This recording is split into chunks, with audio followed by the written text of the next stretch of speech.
Hello friends, সবাই কেমন আছো? আশা করছি সবাই ভালো আছো। তো আজকেও নিয়ে চলে আসলাম তোমাদের সঙ্গে একটা মিনি ব্লগ শেয়ার। প্রতিদিনের মতন আজকেও গরম জল খেয়ে তো আজকে নিয়ে নিয়েছি হচ্ছে চা। আজকে কিন্তু আমি দুধ চা খাচ্ছি, আর এই চায়ের মধ্যে কিন্তু কোনো রকমের চিনি ইউজ করিনি। তার কারণ হচ্ছে তোমরা তো জানোই যে কদিন ধরে আমি ডায়েটের মধ্যে আছি। তো যাই হোক, আজকেও কিন্তু তোমাদের সঙ্গে একটা হেলদি এবং টেস্টি একটা মজাদার রেসিপি শেয়ার করবো। আগে দেখো, রান্না করার আগে তো এখন আমি একটা কেটে নেবো হচ্ছে কামিজ। তো 3 পিস তৈরি হবে আর কি। আজকে ব্লাউজ কাটিং করবো না, তার আগে কিন্তু এই কামিজটা আমাকে দিতে হবে, অর্ডার আছে যেহেতু। সেই জন্য দেখো আমি এখন এটা কাটবো। তো তার আগে দেখো খুলছে, আর সত্যি কথা বলতে এই ডিজাইনটা এত সুন্দর লাগছিল না। তো সামনে থেকে তো কি বলবো, তো ফোনে এটা কতটা আসছে বুঝতে পারছি না। তো সামনের থেকে তো অসাধারণ লাগছিল কথা। আর এই ডিজাইনগুলো বা এই চুড়িদারের পিসগুলো খুঁজতে কোথাও যেতে হবে না, তার কারণ হচ্ছে আমার কাছে পেয়ে যাবে যারা কাটাবে আর কি। তার কারণ হচ্ছে আমি যেহেতু কাটিং করি বা সেলাই করি, তার পাশাপাশি কিন্তু আমার একটা ছোট্টখাটো একটা বিজনেসও আছে। জন্য যারা চুড়িদার কাটাবে তো তাদেরকে কোথাও যেতে হবে না পিস কিনতে আর কি, চুড়িদারের পিসটা। তো তার কারণ হচ্ছে আমার কাছে আছে সুতির এবং কাজ করা এই রকমের সুন্দর সুন্দর ডিজাইন আমার কাছে পেয়ে যাবে। তো যাই হোক, তো তার সঙ্গে তো শাড়িও পেয়ে যাবে।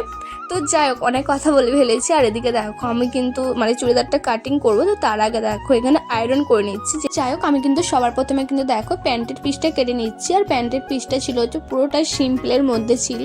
চুড়িদারের পিসটা ছিল কাজ করা, আর তার সঙ্গে ছিল ওড়নাটা। আমার কিন্তু সব থেকে বেশি ভালো লেগেছিল তো ওড়নাটা, আর তার সঙ্গে লেগেছিল কিন্তু কালার কম্বিনেশন। আমি তো বলে ফেলছি যে কেমন লাগছে, আর তোমরা কিন্তু কমেন্ট করতে ভুলবে না কেমন লাগছিল ডিজাইনটা এবং কালারটা। তো যাই হোক, তারপরে ওখানে আমার কাটিং হয়ে যাওয়ার পরে তো আমি সোজা চলে এসেছিলাম রান্না করতে, যেহেতু এবার খেতে হবে তো নাকি।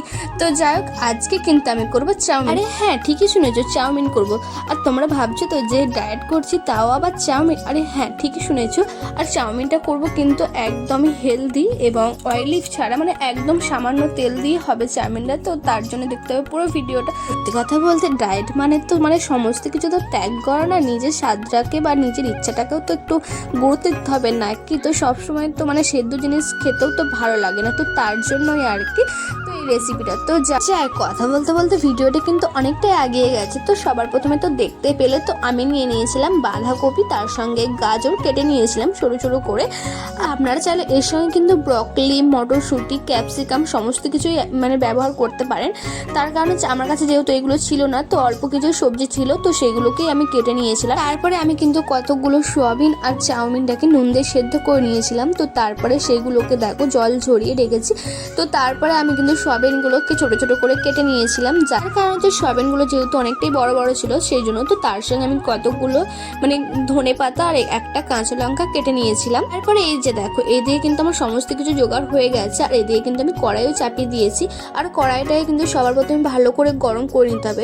গরম হয়ে গেলে তারপরে আমি সামান্য পরিমাণে রিফাইন্ড অয়েল ব্যবহার করেছি। আপনারা চাইলে ঘি ইউজ করতে পারেন। আর এই যে দেখো, এদিকে কিন্তু তেল গরম হয়ে যাওয়ার পরে তো আগে থেকেই সেদ্ধ করে রাখা সমস্ত কিছু সবজি, সোয়াবিন এবং কেটে রাখা ধনে পাতা, কাঁচা লঙ্কা সমস্ত কিছু একসঙ্গে আমি দিয়ে দিয়েছিলাম। পরে কিছুক্ষণ নাড়ার পরে তো আমি দিয়ে দিয়েছিলাম হচ্ছে সমস্ত মশলা। তো মশলার মধ্যে আমি ইউজ করেছি হচ্ছে জিরে গুঁড়ো, সামান্য পরিমাণে সানরাইসের গরম মশলা, তার সঙ্গে দিয়েছিলাম সামান্য পরিমাণে ম্যাগি মশলা। তো মশলার মধ্যে ছিল এই সামান্য কয়েকটা উপকরণ। তো তার সঙ্গে আমি দিয়েছিলাম কিন্তু অল্প পরিমাণে টমেটো সস। তো আপনারা চাইলে এটা অ্যাভয়েড করতে পারেন। তো যাই হোক, এখানে কিন্তু আমার সমস্ত কিছু উপকরণ দিয়ে তো চাউমিনটাকে দিয়ে কিছুক্ষণ নেড়ে নেওয়ার পরে তো রেডি হয়ে যাবে গরম টেস্টি চাউমিন।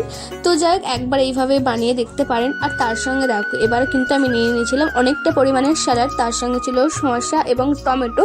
খাবারটা কিন্তু একবার খেলে তো অনেকক্ষণই পেট ভরা থাকবে, আর মনেই হবে না যে আমি আর কিছু খাবো পরে। তো যাই হোক, হ্যাঁ, চাউমিনের মধ্যে কিন্তু চাউমিনের ভাগটা কম রেখে তো সবজির পরিমাণটা বেশি নিতে হবে।